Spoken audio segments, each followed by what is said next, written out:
Hi parents, I just want to let you know that I finished my initial testing, and based on the results of my assessment, I pretty much know where they are, what they need, and what they can do. And so I created 3 small groups, but because of my big class size, I still need to break the small group into smaller groups. And so why am I doing this video is to ask you to help me with handwriting. So we have the same language. When you do your homework at home, they hear the same terms and the same terminologies that they hear in the classroom. Just an FYI, we've been using our color-coded notebooks. We usually get the red notebook because this is where we write all the sight words, and also we do our letters. We do activities such as this one. Okay, we practice the letter formation because that is so important. And so just an FYI, when I teach them with handwriting, because I have a big number of students who are struggling with handwriting. They don't know how to write the letters yet, and that is crucial, and there's a lot of them. I only have 2 hands. I wish I'm an octopus, right? So I can reach out to as many students as I can. But I want you, and I request you, and I ask you to help me with handwriting practice at home. If you have the paper, the 3-line paper, this is what I say. Count the 3 lines. This is line 1, line 2, and line 3. Now imagine you are standing in 3 lines. So that's the headline. The top line is the headline. The middle line is the belly line, and this is the feet line.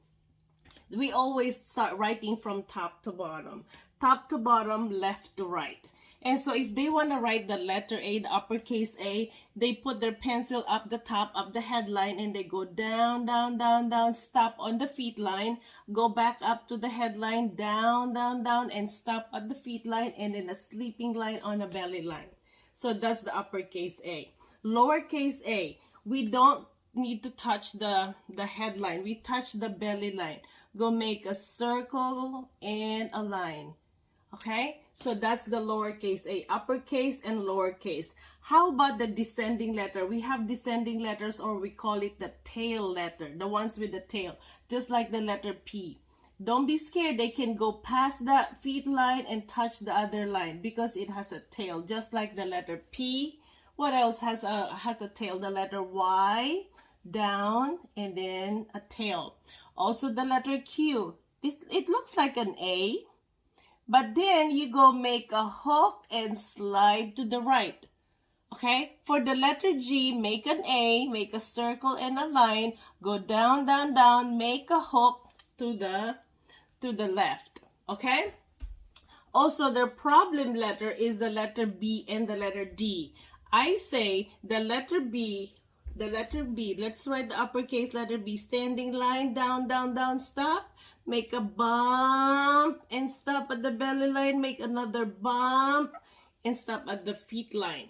Now the lowercase b, the baby b, is also a tall letter, so we have to put our pencil at the headline, down, down, down, stop on the feet line, and then make a smaller bump. Okay, the letter B is like a big belly. If I stand up, I have a big belly. The letter D, uppercase D, is the letter with the big behind. Okay, that's what I say. The letter with the big behind. If I draw here and here with the legs, it's like a duck. D is for duck. And then this one, I draw a baby here with a big belly. I said when I was pregnant, I had a big belly because there's a baby in my tummy. So belly, and D duck.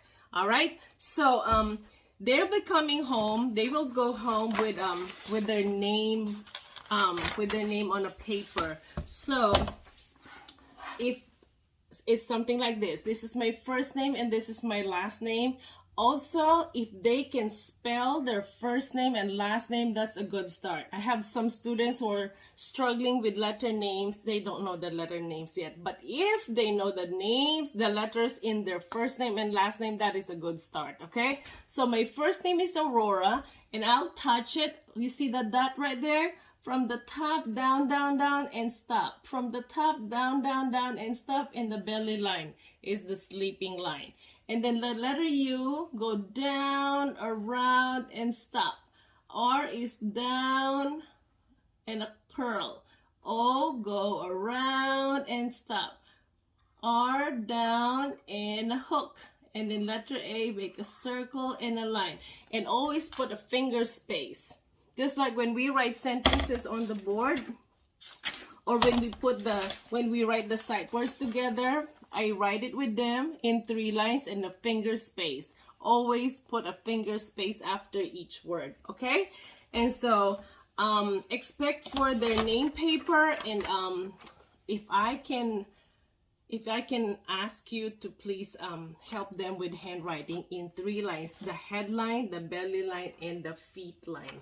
Okay, thank you so much. That will be a big help for me, so I can focus more on their academics. Okay, thank you. Help me with handwriting. Thank you. Bye.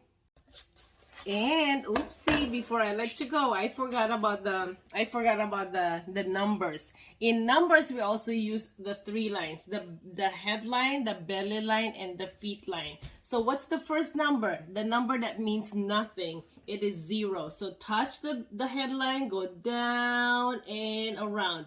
You see how it sits in 3 lines? What comes after 0? It's the number 1. Come right down, and that is all, just like a fence.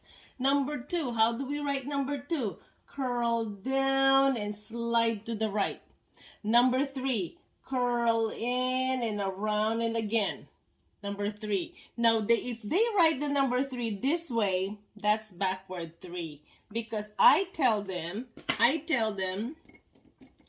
number 3, you can change it to letter B if you put the standing line. Oh, my marker is dry. If you put the standing line in front of the number 3, that becomes a B. Oh my goodness, what happened to my markers? These are really old.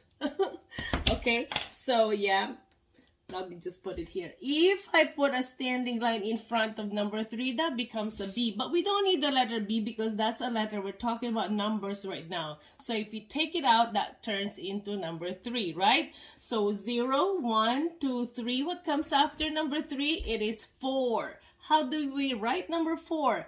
Down, stop at the belly line, down, over, down, some more. That's the number 4. Number 5, down, around, and put on a hat. I always tell them the lines are guides. The lines guide you. It tells you when to stop and when to curl, okay? Number 6, curl down and curl it up. You curl it up on the belly line. Number 7, slide to the right on the headline and slant it down. Stop on the feet line. Number 8, make an S. Go make the loop right there. Make an S. That's the letter S. But we're not doing letters. We're doing numbers, and close the gate. You close that S and becomes an 8. Okay? Number 9, make a circle and a line. Stop at the feet line. And then number 10, come right down and make a 0. And that makes the number 10. Okay? I have a few students who struggle with the number 2. This is how they write number 5. Okay? That's how they write number 5. That's a number 5. That's a letter J. Some students, they write their name like this. Okay? So I tell them, this is not your name. It doesn't look right. They have their name tag on top of their table, and so they have to copy it. Again, if they know how to spell their name, if they know their class number, that's a good start. Okay? Thank you so much, and I truly appreciate you all, parents.